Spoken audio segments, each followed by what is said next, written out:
Let's talk about something that feels hard to name, something that makes most people uncomfortable, maybe even afraid to admit they've felt. That deep down knowing that something unseen might be influencing your life. Not everything that happens to us is spiritual warfare, but not everything either. There are times when life doesn't just feel difficult, it feels targeted. Like you're caught in a web that someone else spun. And let me be clear, life is hard. Sometimes it just is. Things fall apart. People disappoint us. We make mistakes. We learn. But there's a difference between life being hard and life feeling like it's hunting you. Have you ever had a season where things kept going wrong again and again until it no longer felt like coincidence? You fix one thing and something else breaks. You get your head above water and another wave crashes down. You start telling yourself, it's just bad luck, or maybe I'm doing something wrong. But somewhere deep in your gut, where fear and truth often whisper to each other, you begin to feel this isn't just life being life. This feels targeted. I'm talking about when patterns emerge. You land a great opportunity and it falls through at the last second. Every time you try to move forward, be it a new job, a relationship, a creative project, something blocks you. Unexpected expenses hit all at once, your car, your health, your home. You're surrounded by confusion, delays, miscommunication, and loss. Doors you know were meant for you slam shut without explanation. And it happens not once, not twice, but over and over again. When life feels like a long string of sabotage, when chaos and loss arrive in waves that feel orchestrated, you have to stop and ask, what's going on here beneath the surface? Because sometimes when someone is using occult or spiritual manipulation against you, they don't show up with a cloak and a candle. They show up in your life as invisible interference. They channel their energy, intentionally or not, into blocking your path, stealing your peace, and destabilizing your journey. It doesn't always look dramatic. Sometimes it's subtle, calculated, repetitive. And if you've been taught to dismiss spiritual attacks as paranoia, then you'll ignore your own intuition as just anxiety. You'll try to fix spiritual problems with practical solutions and wonder why nothing changes. But listen, your patterns are speaking to you. When breakdowns keep happening where breakthrough should be, that's not just misfortune, that's a message. It's your spirit saying, wake up, something's wrong. And waking up doesn't mean living in fear. It means becoming aware. Awareness is the first tool of freedom. So if this sounds familiar, if you've been stuck in what feels like a long stretch of misfortune that doesn't add up, you won't brush it off. Your life isn't supposed to feel cursed. Your gifts weren't made to be blocked. Your joy wasn't meant to be stolen. It's okay to admit that something spiritual might be going on, because once you name it, you can face it. Once you face it, you can break it. You're not powerless, but you do have to stop ignoring the signs. This is your wake-up call. There's a type of fatigue that doesn't make sense on paper. You get your 8 hours, you eat well, you exercise, you even carve out time for rest, and still you wake up tired, not just physically, but spiritually, emotionally, existentially, and no one seems to understand it.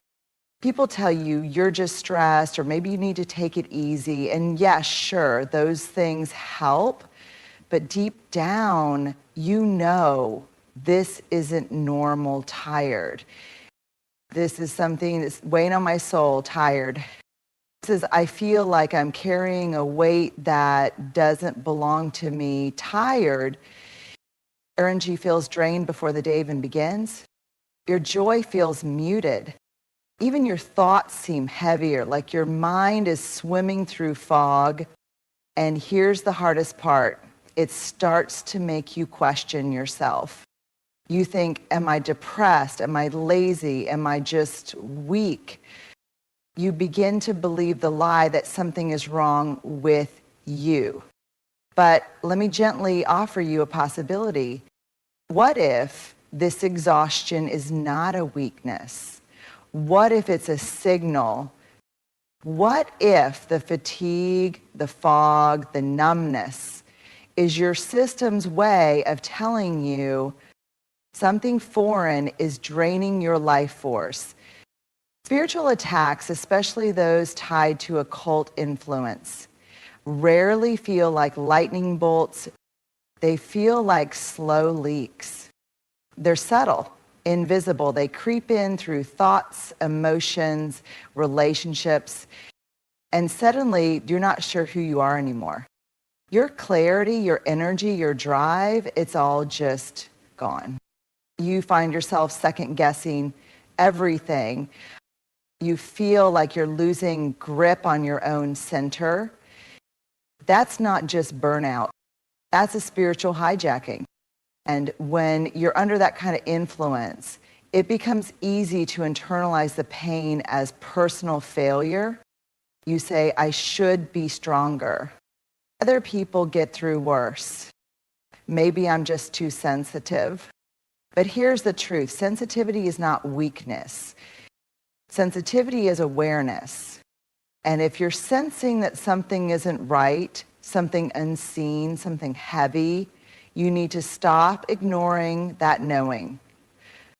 You weren't meant to live in a constant state of depletion. You weren't designed to run on empty while pretending you're okay. If your soul is sending out a distress signal, listen. Yes, it could be trauma. Yes, it could be burnout. But what if it's also something deeper? What if someone, consciously or not, is sending energy your way with the intent to control, confuse, or diminish you? Here's the thing. When someone uses occult practices against you, one of the primary symptoms is an energetic collapse. It's not flashy. It's not cinematic. It's quiet, slow, numbing. It's like a light dimming that you didn't even realize was on in the first place. And that's what makes it so dangerous, because it wears you down in layers until you stop fighting, until you normalize the heaviness, until you forget what feeling light even felt like. So how do you fight back? You reclaim your space. You call your energy home. You protect your spirit the way you would protect a child, fiercely, unapologetically, and without delay. You begin to untangle what's yours and what's been projected onto you. And you tell the truth. I'm not crazy. I'm not lazy.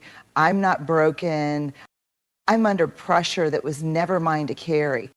And today, I choose to release it. You don't need to understand it all to start healing. You just need to stop ignoring what your body and spirit have been trying to tell you all along. Your energy is sacred, and anyone or anything that tries to siphon it without your consent doesn't belong in your space. You have the right to feel whole, to feel rested, to feel like yourself again. This isn't just about breaking free. It's about remembering who you were before you were drained. And you still are that person. They're just waiting for you to come back.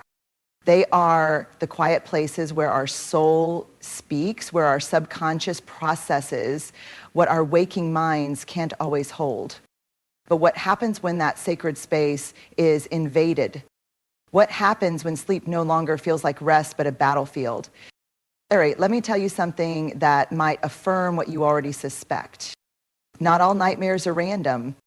Not all dreams are your subconscious mind at play.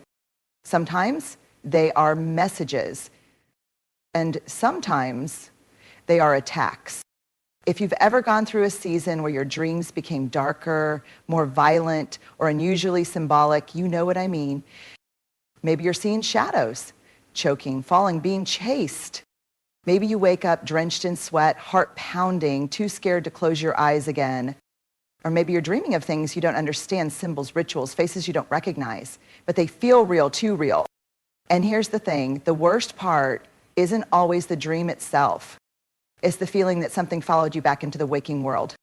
That heaviness, that fear, that sense that you weren't alone while you slept. If this is happening regularly, night after night, week after week, it is not something to ignore, because sleep is sacred. And when that space is consistently disturbed, it's a sign that something has crossed a boundary. When someone uses occult powers against you through ritual, projection, or spiritual manipulation, they often target the dream space. Because dreams are vulnerable. Because the boundary between the conscious and the unseen is thin there. Because they can plant fear where there should be peace. Because they know if they can disrupt your sleep, they can weaken your spirit. And over time, that kind of disruption does more than just disturb you, it starts to erode you. You stop sleeping well. You wake up tired, anxious, angry, or disoriented. Your days are foggy because your nights are chaotic. Your intuition becomes harder to hear because your inner world is under siege. People will try to rationalize it. They'll say, you're just stressed. I don't take dreams so seriously. But here's what I want you to hear loud and clear. You are allowed to take your dreams seriously. You are allowed to honor your intuition. You are allowed to say something is not right. This is not about living in fear. It's about paying attention to what your soul is trying to tell you. And maybe, just maybe, it's telling you, you are being watched. You are being targeted. You are being messed with on a spiritual level. But here's what else you need to know. Your dreams are also a place of power. They're not just where things happen to you, they're where you can take authority. That means praying before sleep, clearing your space, spiritually and energetically, setting intentions before you close your eyes. I do not receive anything not sent by love. Speaking out loud. No darkness is welcome here. No spirit has access to me without permission. Calling back your power every morning. Whatever tried to attach to me last night is not mine, and I release it now. When you start reclaiming your dream life, you begin to close the spiritual portals that were opened without your consent. Because your sleep is not just about rest, it's about recovery. And you deserve to recover, to feel safe, to close your eyes at night and feel protected, not pursued. If your nights have become haunted, don't just treat it like a bad phase. Treat it like what it might be, a spiritual invasion, and start taking your authority back. You are not helpless. You are not crazy. And you are not alone. And this is not where your story ends. This is where you stop running and start rising. Our people are our mirror, our sanctuary, our source of support in a world that often feels unsteady. So when those relationships suddenly crack, it can shake us to our core. I'm not talking about natural endings, the kind that come with distance, growth, or changes in season. I'm talking about when things fall apart without explanation, without logic, and without warning. A close friend turns cold overnight. Romantic partner pulls away for no reason, and communication dies without a trace. You start arguing with loved ones about things that don't even matter. Trust erodes where there was once loyalty. People begin to misunderstand you, misrepresent you, and misjudge your intentions, even when your heart is clear. At first, you try to explain it away. Maybe they're just busy. Maybe you said something wrong. Maybe it's a coincidence. But then it happens again and again. The breakdowns start to stack. And they don't feel random anymore. They feel orchestrated, engineered, manipulated. If you're noticing a pattern of people turning against you, isolating you, or disconnecting from you without valid cause, stop and pay attention. Because sometimes when someone is using occult power or spiritual interference against you, one of the most effective tactics is relational sabotage. Why? Because isolation is a spiritual vulnerability. When you're cut off from your tribe, your clarity dims, your confidence slips, your discernment gets foggy. That's exactly what darkness wants, to corner you emotionally, spiritually, and mentally. Because when you're surrounded by confusion, you're easier to control, easier to manipulate, easier to break. And here's what makes it even more insidious. It doesn't always come from your enemies. It comes through the people you trust the most. And suddenly your inner circle feels like a minefield. This kind of sabotage isn't always loud. It's subtle. Seeds of doubt are planted in conversations behind your back. Misunderstandings happen repeatedly, no matter how clear you try to be. Friends begin to sense something off about you, something that was never there. You feel misunderstood, misrepresented, and spiritually slandered. You find yourself thinking, what is going on? Did I do something wrong? Why is everyone pulling away from me? And the truth is, you may have done nothing wrong. You may just be under spiritual siege. When someone channels occult energy to harm or control, one of their key strategies is to disconnect you from your support systems. They want to create confusion, conflict, distance, because without connection, you start to shrink. You start to silence yourself. You start to believe you're alone. But hear this, you are not alone. You are not the problem. And this isn't your fault. You are under pressure that was designed to isolate you. But here's the thing. They forgot one critical truth. You are allowed to reclaim your space. You don't have to beg people to stay who've been spiritually manipulated to leave. You don't have to explain your soul to people who are choosing not to understand it. What you do need to do is trust yourself. Trust what you know you said, even if it's been twisted. Trust what you know you gave, even if it's been dismissed. Trust that your relationships didn't fall apart because you were unworthy. They fell apart because someone didn't want you surrounded by love. And if that's true, then it's also true that you can rebuild. You can call in relationships that are protected, covered, aligned, because you deserve people in your life who can't be turned against you by a rumor, a lie, or a hex. You deserve connection that isn't easily broken. You deserve love that is rooted in truth. If you've experienced sudden breakages that don't make sense, name it. Say it out loud. Something is trying to isolate me, and I will not let it. Start surrounding yourself with people who pray with you, not prey on you. People who speak life into you, not gossip about you behind your back. People whose spirits are clean enough not to be used as channels for darkness. You are not too much. You are not cursed. You are not crazy. You are simply in a battle that requires spiritual awareness. And the moment you recognize it, the power of that battle starts to break. So speak the truth. Pray for clarity. Set boundaries. And trust that anyone removed by force was never your covering to begin with. Real connection doesn't break when you're under pressure. It strengthens. And the ones meant to walk with you, they'll return or they'll be replaced. Either way, you will not walk alone. There's a kind of pain that doesn't come with bruises or broken bones. It comes in silence. In the moment you reach for something divine and feel nothing, you used to pray and feel peace. You used to meditate and feel clarity. You used to open sacred texts and find yourself crying, not out of pain, but because you felt seen. But now, it's quiet. You're quiet. You light the candle, you whisper the prayer, you try to speak to God, the universe, the divine, and all you hear is static. No comfort, no answers, no sense of presence. And it makes you ask the kind of question most people are afraid to say out loud. Have I been abandoned? You begin to wonder if you did something wrong, if you missed a sign, if you're being punished, if you've fallen too far away to be held again. But here's the truth that someone needs to say to you today. You haven't been abandoned. You've been targeted. Spiritual disconnection isn't always the result of drifting. It can be the direct goal of spiritual attack. Because whoever or whatever is using occult powers against you knows this. If they can separate you from your source, they can weaken everything else. Your intuition, your identity, your courage. They want to shut down the divine frequency inside of you.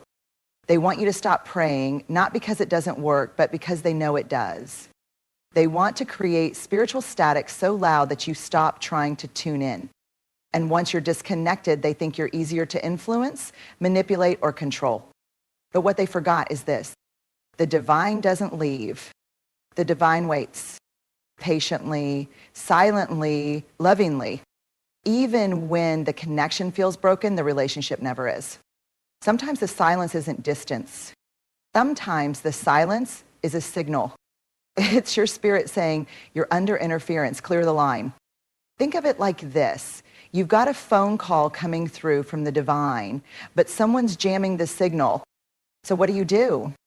You don't hang up. You don't assume the call was dropped. You move to higher ground. That means protecting your spiritual space with intention and authority. Declaring out loud that no force of darkness has the right to interfere with your connection to the divine. Cleansing your environment through prayer, music, nature, anointing, fasting, whatever aligns with your practice. Calling back your spiritual discernment and saying, I choose reconnection. I choose light. I choose truth over fear.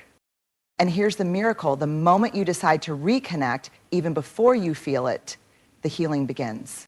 Because you were never truly disconnected. You were distanced, yes. But even in the silence, you were being held. Even in the fog, you were being watched over.